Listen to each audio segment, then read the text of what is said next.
오늘 함께 나눌 말씀의 제목은 요시야 왕의 두 아들의 남유다 통치라는 제목으로 하나님 말씀 함께 상고하시겠습니다.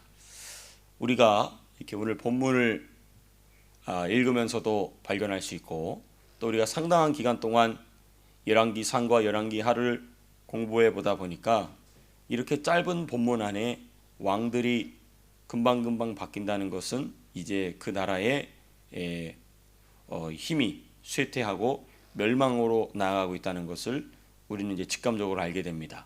어디서 우리가 그걸 잘 경험했냐면 북이스라엘 멸망할 때 보면 그랬죠. 북이스라엘 멸망할 때 보면은 왕들이 뭐 한두 해 만에 그냥 휙휙 바뀌어서 나아갑니다. 근데 그런 장면이 이제 남유다에도 이제 시작되기 시작한 것이죠. 그래서 이 오늘 본문을 통하여서 이제 본격적으로 남유다가 급전직하로 타락하게 되고 하나님의 도움의 손길에서 벗어나게 되는 그 과정이 어떻게 진행되는지를 우리가 더 간략하게 좀 살펴보시겠습니다. 먼저 31절에서부터 34절 보시게 되면 요시야 왕의 아들인 여호아하스가 왕으로서 통치하는 그의 통치에 관한 말씀이 31절에서부터 34절까지 쭉 기록되어 있습니다. 요시야 왕의 아들인 여호아하스는 불과 몇 개월밖에 통치하지 못했느냐? 3개월밖에 통치하지 못했어요. 31절에 그렇게 돼 있죠. 여호아하스가 왕이 될 때에 나이가 23세라 예루살렘에서 석 달간 다스리니라.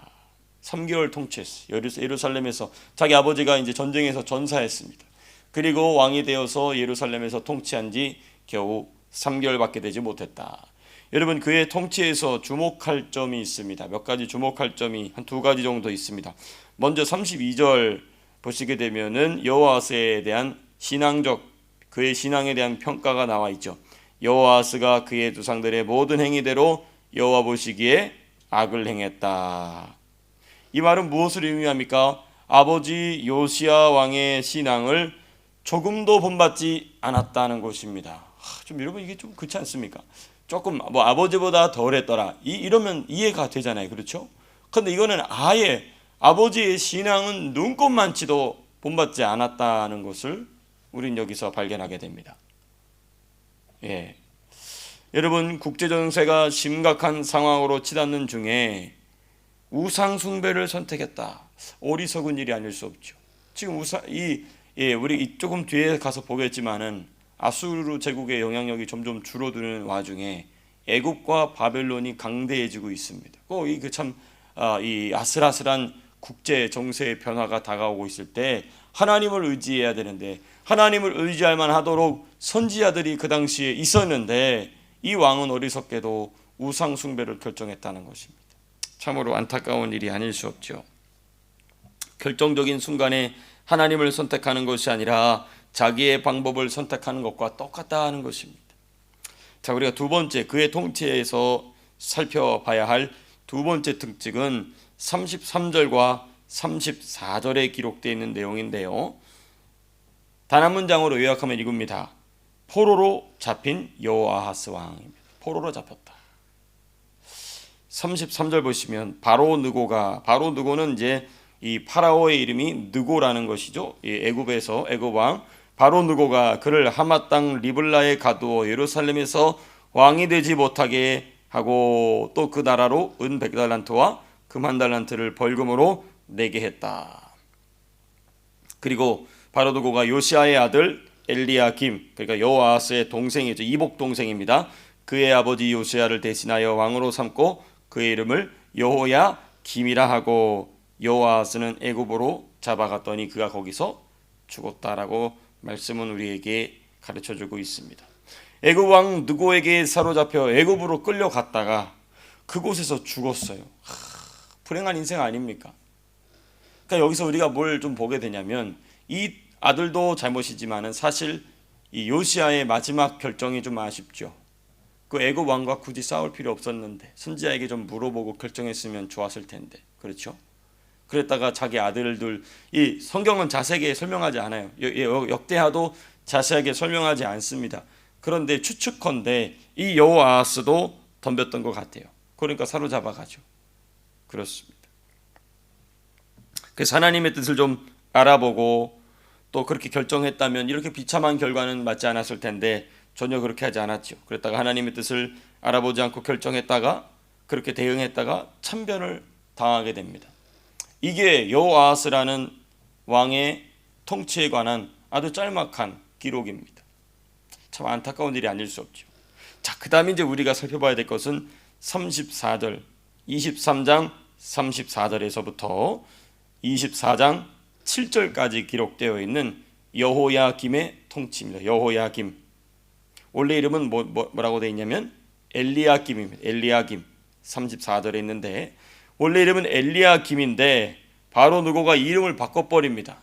엘리야김이라고 하지 말고 여호야김이라고 해라. 네 이름은 참 비참하죠. 예. 왕이 자기 이름을 자기 마음대로 자기 이름을 지키지 못하고 다른 나라 왕이 와서 이름을 바꾼다는 것, 그렇습니다. 여호야김이 왕이 됩니다. 요시아의 아들, 본명은 엘리야김이었으나 바로 누고에 의해 강제로 이 이름이 바뀌게 된 여호야김. 그의 통치에서 주목할 점이 몇 가지가 있습니다. 그 형보다 조금 더 많아요. 첫 번째 37절. 역시 이 37절 뭐라고 되어 있습니까? 여호야김이 그의 조상들이 행한 모든 일을 따라서 여호와 보시기에 악을 행하였더라. 역시 아버지 요시아의 신앙을 조금도 본받지 않았어요. 우상 숭배로 점철됐어요. 몇 년 다스렸다고 얘기합니까? 11년이에요. 11년. 여러분 이게 좀 정신을 차릴만 하지 않을까요? 자기 아버지 그렇게 전쟁에서 죽고 자기 형도 포로로 끌려갔다가 죽어버렸어요. 그러면 하나님께 돌아갈만 하잖아요. 그렇죠? 근데 그러지 않았다는 것입니다. 그만큼 완고한 마음, 그렇죠? 그렇게 그만큼 완고한 마음의 상태를 가지고 있었다는 것입니다. 그러니까 요시야 왕은 하나님 앞에서 종교개혁으로 하나님을 기쁘시게 하였으나 자녀 양육에는 실패한 것이 분명합니다. 그렇습니다. 그러니까 우리가 항상 경계하고 스스로를 돌아봐야 되겠죠. 내 신앙은 좋은데 내 자녀의 신앙은 나보다 못한 정도가 아니라 신앙을 버리고 떠난다는 것만큼 이 비참한 일이 없거든요. 그렇죠? 그렇습니다. 저와 여러분들은 항상 기도하고 깨어서 순종함으로 저와 여러분들의 자녀들을 나보다 더 나은 믿음의 사람으로 길러내야 될 줄로 믿습니다. 너무너무 중요한 우리 성도, 우리가 예수 믿는 자로서의 기본 자세이지요. 자, 그 다음 살펴봐야 될 게 1절입니다. 1절 7장 24장 1절이죠. 24장 1절 보시게 되면 여호야김 시대에 바벨론 왕 느부갓네살이 올라오매 여호야김이 3년간 섬기다가 돌아서 그를 배반하더니, 이런 표현이 있습니다. 이게 제가 아까 잠깐 말씀드렸던 이제 국제 정세의 급변입니다. 원래 지금까지는 북이스라엘이 어느 나라에게 망했습니까? 아수르에 망했죠. 아시리아 제국에 멸망을 당했어요. 그래서 그 아시리아에 의해서 북이스라엘이 멸망하게 되고 이제 아시리아와 남유다는 직접 마주하게 됩니다. 그렇죠? 그 어마어마한 남유다 입장에서 어마어마한 위협입니다. 이때에 무슨 일이 발생하냐면 이 아시리아가 아수르의 이 제국의 이 힘이 점점 쇠퇴하기 시작합니다. 서서히 쇠퇴하기 시작해요. 이때 강력하게 치고 올라오는 나라가 어느 나라였냐면 오른쪽 밑에서 이라크 쪽에서는 바벨론, 그리고 남유다 밑에서는 어디냐면 애굽입니다. 그러니까 이게 이 두 세력이 충돌하는 중인 것이죠. 아수르의 힘이 점점 쇠퇴하니까 이 근동 지방을 차지하기 위해서, 왜냐하면 근동 지방을 차지하면 모든 교역을 탁 잡을 수 있거든요. 북에서 남으로, 남에서 북으로, 또 바다에서 육지로, 육지에서 바다로 나가는 모든 교역을 잡을 수 있는 자리가 예루살렘, 이 남유다, 북이스라엘 그 지역입니다. 그거를 딱 잡기 위해서 올라오고 내려오고, 그리고 이 동쪽에서 서쪽으로 오는 이 바벨론 제국의 이 군대 영향력이 충돌하는 시기가 되었다는 것입니다. 아수르의 영향력은 줄어들고 바벨론이 강성하게 되는, 그렇습니다. 이 틈을 노려 세력을 확장하려 한 왕이 바로 느고다. 애굽의 느고였다는 것이죠. 여러분 이거 보면은 어느 나라 같습니까? 우리나라 똑같죠. 똑같아요. 중국, 러시아, 일본, 그나마 돕는 게 이제 미국이죠. 그렇습니다. 똑같습니다. 정말 똑같아요. 그러니까 우리가 정신 똑바로 차려야 되는 겁니다. 그죠? 하나님이 성경 역사 가운데 우리 대한민국을 딱 대입해 보면은 이제 하나님이 싹 쓸어버리기로 결정하신 것과 다름없는 지금 상황에 와 있는 것입니다. 우리가 정신을 똑바로 차리고 기도해야 될 줄로 믿습니다. 참 이럴 때마다 제가 속에서 분노가 나요. 어떤 분노가 나느냐, 이 예수 믿는데도 불구하고 이재명 씨나 민주당을 지지하는 예수 믿는 사람들,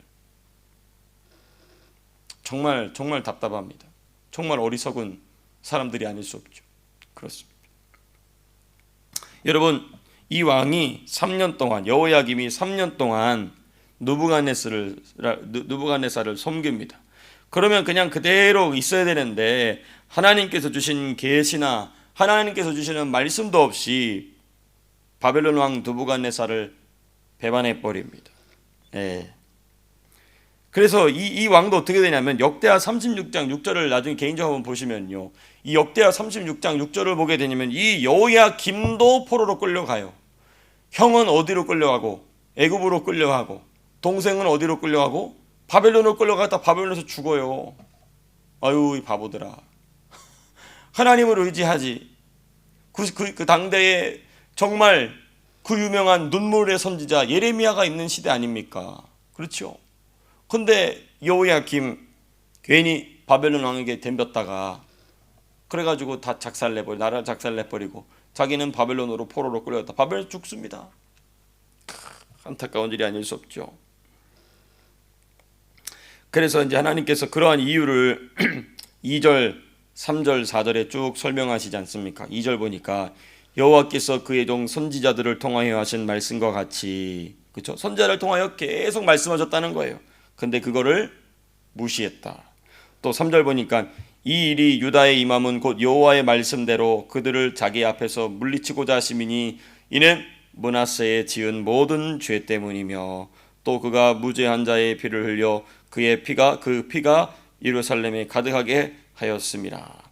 여러분, 참 우리가 여기서 뭘 발견하게 되느냐, 우리가 늘 저도 늘 강조하고 여러분도 함께 같이 보면서 마음에 결심하고 결단한 게 뭐냐, 이야, 조상들이 하나님 앞에 어떻게 하는 게 이렇게 중요하구나. 그렇습니다. 저 여러분들은 하나님 앞에서 순교자적인 신앙으로 살아가야 될 줄로 믿습니다. 아직은 그렇게 못할다 할지라도 그 방향을 향해 달려가는 거 너무 중요하겠죠. 자, 그 다음 이제 마지막 부분입니다. 이 여호야김의 통치에 대한 하나님 말씀의 기록 중에서 세 번째 마지막으로 봐야 될 게 뭐냐면 바로 7절에 기록되어 있는 말씀입니다. 7절에 우리 7절은 한번 같이 함께 읽겠습니다. 7절 시작. 애굽 왕이 다시는 그 나라에서 나오지 못하였으니 이는 바벨론 왕이 애굽 강에서부터 유브라데 강까지 애굽 왕에게 속한 땅을 다 점령하였음이더라. 이 시기를 이후로 애굽은 다시는 근동 지역의 영향력을 행사하지 못하게 됩니다. 이게 다 어디에 나온 예언이냐면 이사야 예언에 다 나온, 선지자 이사야나 또 예레미야나 에스겔이나 이런 게 보게 되면 애굽에 대한 이 고대 근동 지방에 있는 나라들에 대하여 예언이 다 나오거든요. 그 중에 하나가 뭐냐, 애굽이 다시는 그 옛날 같은 영광을 갖지 못한다 라는 말씀이 나와요. 근데 지난 수천 년 동안 애굽은, 이집트는 다시는 그 힘을 갖지 못하게 되죠. 그렇죠? 전 세계에 그 수천 년 동안 자신의 국가 이름을 가지고 있는 나라는 많지 않거든요. 그 중에 하나가 이집트입니다. 이집트라는 말은 굉장히 오래된 말입니다. 그 애굽이란 말은 굉장히 오래된 그 국명입니다. 그런데도 불구하고 이름만 가졌을 뿐이지 다시는 그 애굽이 다시는 그렇게 되지 못하게 된다는 것이죠. 근데 언젠가는 이 애굽이 아름답게 회복이 됩니다. 그게 어디냐? 천년왕국대.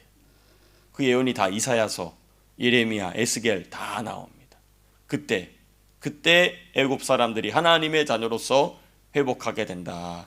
이런 것을 이제 예언이 나오게 되죠. 어찌되었든 이 시기, 이 엘리야김 시대는 어느 시대냐? 수천 년 동안 고대 근동에 상당한 영향력을 펼쳐오던 애굽이 드디어 쇠퇴하게 되었다. 이런 것을 보게 됩니다. 이것을 무엇을 의미하느냐? 하나님의 백성들을 다루시기 위한 도구들 중에 하나가 이제는 완전히 하나님의 구속사에서 벗어나게 되었다는 것입니다. 사실 우리가 애굽을 생각할 때마다 이스라엘의 정체성을 만들어내는 데 있어서 결정적인 역할을 했죠. 부정적인 역할로서. 그렇지 않습니까? 애굽의 요셉의 가문이 다 들어가게 돼, 야곱의 가문이 들어가게 되죠. 애굽에서 머물게 됩니다. 또 430년 동안 종노릇하죠. 또 모세가 태어나게 되고, 모세가 태어나서 모세가 이스라엘 백성을 끌어나오기까지 그 모든 일련의 과정은 하나님께서 이스라엘이라는 하나님의 백성이라는 정체성을 만드시기 위해서 꼭 필요했던 도구입니다. 악한 도구죠. 선한 도구가 아니라 악한 도구죠. 그렇습니다. 근데 이제 애굽이 더 이상 그렇게 쓰임받지 않고 하나님의 손에서 벗어나게 됐다. 하나님의 손에서 버림받게 됐다. 완전히 버림받게 되죠. 여러분, 이게 참 이제 또 이것을 이제 이러한 역사를 우리 대한민국에 적용하면 이렇습니다. 비록 우리나라가 남유다가 멸망하는 그 방향으로 가는 중에 있는 그 어지러운 국제 정세 틈바구니에 있을지라도 우리가 정신을 똑바로 차리고 있으면 하나님께서 우리를 다루시기 위해 사용하시던 몽둥이를 부서뜨리십니다. 우리는 여기에 이것도 성경 역사입니다.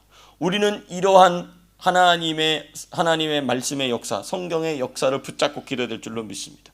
하나님, 우리가 남유다나 북이스라엘이 하나님의 진노로 말미암아 멸망당하기 직전과 너무나 유사한 국제 정세이지만은 하나님 성경의 역사, 그러한 성경의 역사대로 가는 것이 아니라 하나님께서 다윗과 솔로몬 때를 축복하셔서 그 이스라엘 백성을 다루시던 몽둥이를 부러뜨리셨던 것처럼 하나님께서 그렇게 우리 대한민국 가운데 역전을 주시옵기를 간절히 바랍니다 라고 우리가 기도해야 될 줄로 믿습니다.